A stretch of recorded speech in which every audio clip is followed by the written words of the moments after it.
Kid story studio में खुशामदीद। आइए आज की दिलचस्प कहानी से लुत्फ अंदोज हों। ईद का दिन था और पूरा गांव खुशी से जगमगा रहा था। हर तरफ खुशबू थी, बच्चे खुश होकर खेल रहे थे और घरों से खुशी की आवाजें आ रही थी। मगर इन सब में सबसे ज्यादा खुश थी मरियम।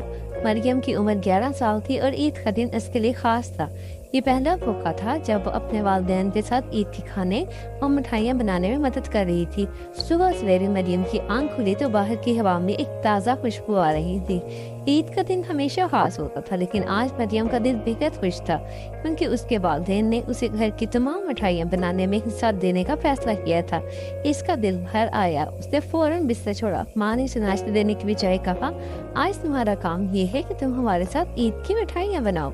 मरियम की माँ बेगम राबिया बहुत माहिर मिठाई बनाने वाली खातून थी। उनके हाथों से बने हुए केक, खोया और हलवा हर साल ईद तक गाँव भर में मशहूर थे।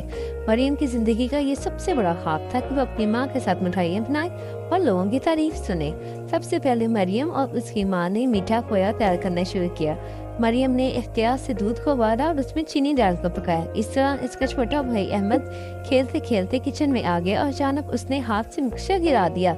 मरियम की नजरें अहमद पे पड़ी। उसने फौरन शोर मचाया, अहमद तुमने ये क्या कर दिया? लेकिन उसकी माँ हंसते हुए बोली, कोई बात नहीं मरियम, ये भी ईद का हिस्सा है। और हम सब ने मिलकर मिट्टी का तमाशा बनाया।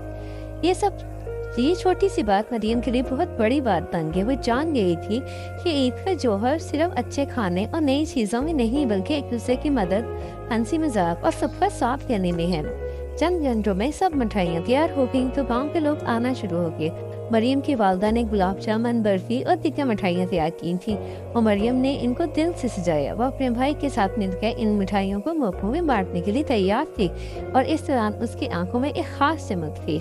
उसने अपने वालिदैन से वादा किया था कि वो इस ईद पर कुछ ना कुछ नया सीखेगी। ईद की नमाज के बाद जब पूरा गांव मैदान में जमा हो गया, मरियम ने सोचा कि ये लम्हा हमेशा के लिए यादगार बन जाएगा। उसने अपने वालिदैन के साथ मिठाइयाँ तकसीम की और सबका शुक्रिया अदा किया। गांव के लोग खुश होकर मरियम और उसके खानदान की तारीफ करने लगे।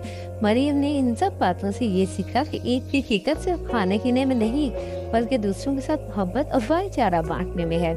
जैसे ही दिन ढला, मरियम ने अपने वालिदैन के साथ मिलकर एक खूबसूरत ईद की रात गुजारी और जान रही थी ईद की खुशी इसके अंदर है और जब हम एक दूसरे का ख्याल रखते हैं तो खुशियाँ बढ़ जाती हैं।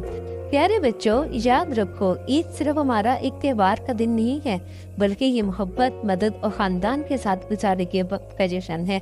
इस दिन मरियम ने सीखा कि असल ईद वो है जो हम एक दूसरे के साथ रहते हैं और खुशी के लम्हों पर बांटते हैं।